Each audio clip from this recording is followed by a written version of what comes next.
আসসালামু আলাইকুম। কেমন আছেন আপনারা সবাই? আশা করি সবাই ভালো আছেন। আমিও আপনাদের দয়ায় ভালো আছি। আজকে আমি ডাঁটা দিয়ে চিংড়ি মাছ রান্না করব। ভাবলাম ভিডিওটা আপনাদের সাথে শেয়ার করব। ডাঁটা রান্না করার জন্য প্রথমে প্যানে দিয়ে দিচ্ছি সরিষার তেল।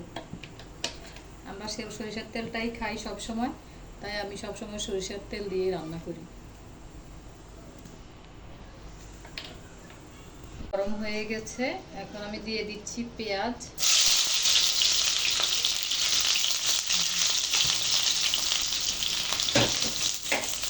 পেঁয়াজটা একটু ভেজে নিচ্ছি।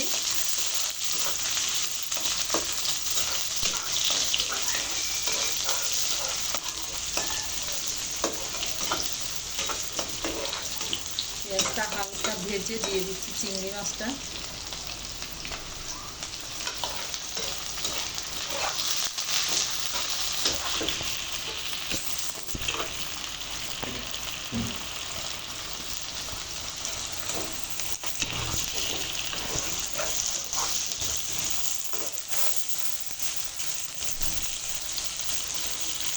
চিংড়ি মাছটার সাথে দিয়ে দিচ্ছি পরিমাণ মতো লবণ। লবণটা একটু আগে দিয়েছি, কারণ চিংড়ি মাছের মধ্যে তাহলে লবণ ঢুকবে না।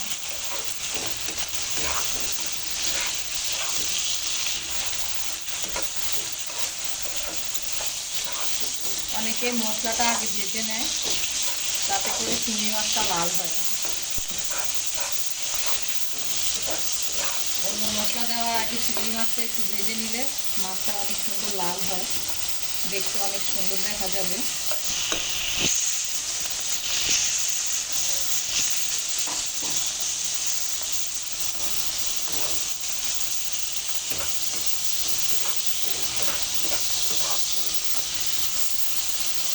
এখন দিয়ে দিচ্ছি রসুন বাটা পরিমাণ মতো, দিয়ে দিচ্ছি আদা বাটা,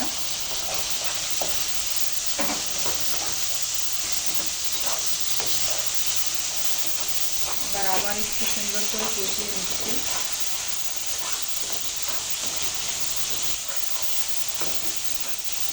গুঁড়ো মশলাটা একটু পরে দিব, আদা রসুনের গন্ধটা আগে চলে যাবে।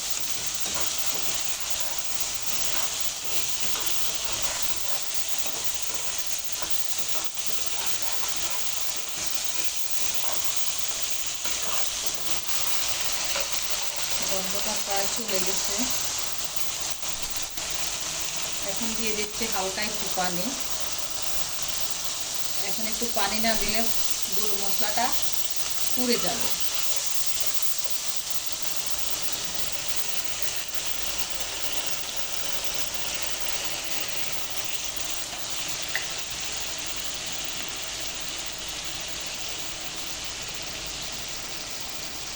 দিয়ে দিচ্ছি একটু জিরের গুঁড়ো,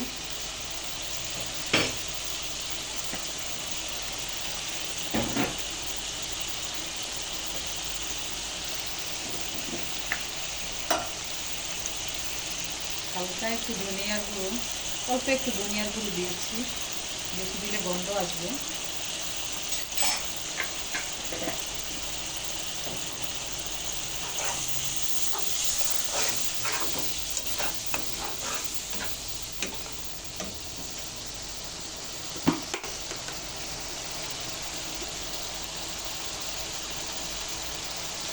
দিয়ে দিচ্ছি পরিমাণ মতো হলুদের গুঁড়ো,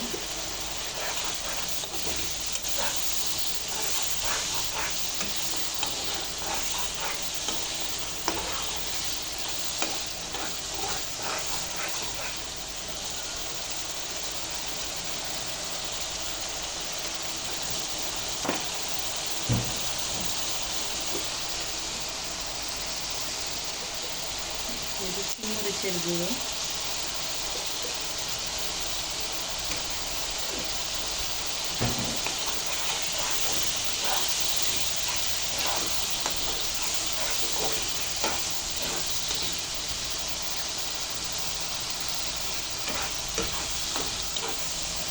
এবার দিয়ে রাখছি আগে থেকে কেটে রাখা ডাঁটার সাথে আমি 2টা আলু দিয়েছি। তাতে ডাঁটার মধ্যে যে একটু পিঠা ভাব থাকে, পিঠা ভাবটা থাকবে না। এখন ভালোভাবে একটু কষিয়ে নিচ্ছি।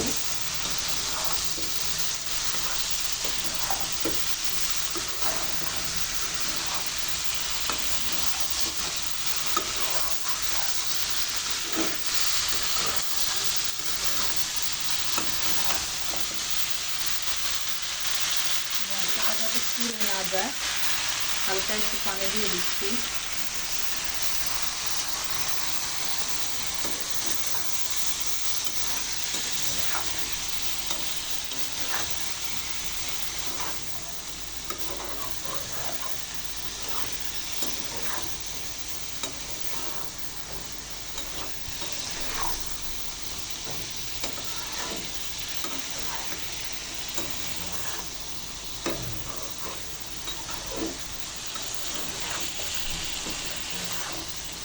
মশলাটা ভালো করে মিশিয়ে নিয়েছি।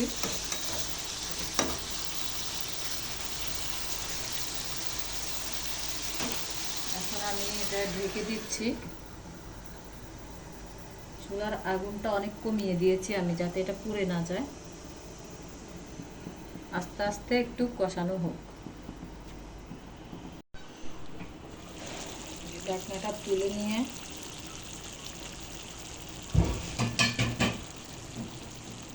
আবার একটু নেড়ে চেড়ে দিচ্ছি।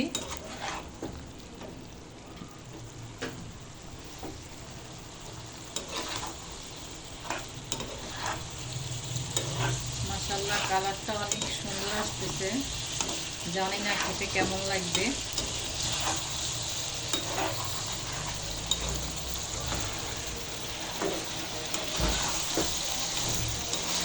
আমি সাধারণ মানুষ, তাই সবসময় সাধারণ রান্নাবান্না পছন্দ করি।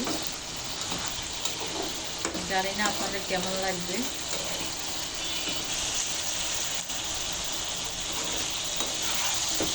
আর ডাঁটাটা অনেক ভালোভাবে কষানো হচ্ছে। আরও হালকা একটু সিদ্ধ হলে আমি জল মিশিয়ে নেব। এই ডাঁটাটা গ্রামের বাড়ি থেকে আমার বোনেরা নিয়ে আসছে আমার জন্য। ডাঁটা আমার অনেক পছন্দের একটা সবজি।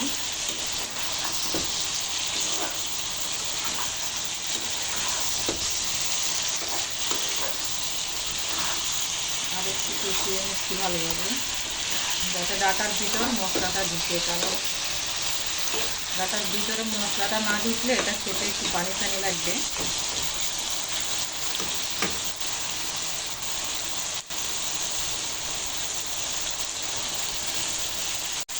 ডাঁটাটা আমার কষানো হয়ে গেছে। এবার আমি এটার মধ্যে পরিমাণ মতো পানি দিয়ে নিচ্ছি।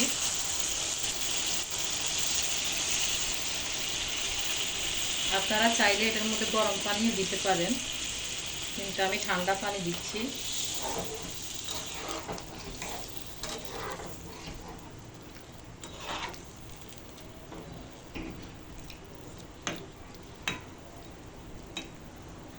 বেশি পানি দেওয়া যাবে না।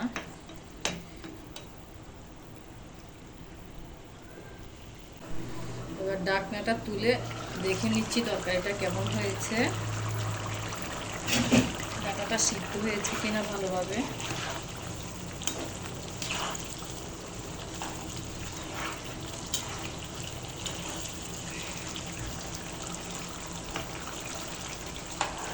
ডাঁটাটা খুব ভালোভাবে সিদ্ধ হয়ে গেছে, জলটাও ঠিক মতোই আছে। যেহেতু এর মধ্যে একটু আলু দিয়েছি, জলটা আর একটু টানবে।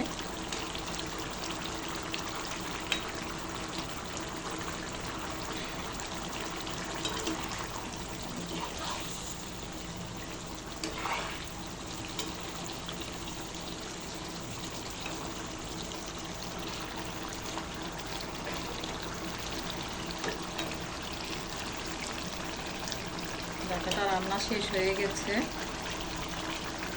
আমার ডাঁটা তরকারি রান্নাটা যদি আপনাদের ভালো লেগে থাকে, অবশ্যই মনে করে একটা লাইক দিবেন, সাবস্ক্রাইব করবেন। আসসালামু আলাইকুম।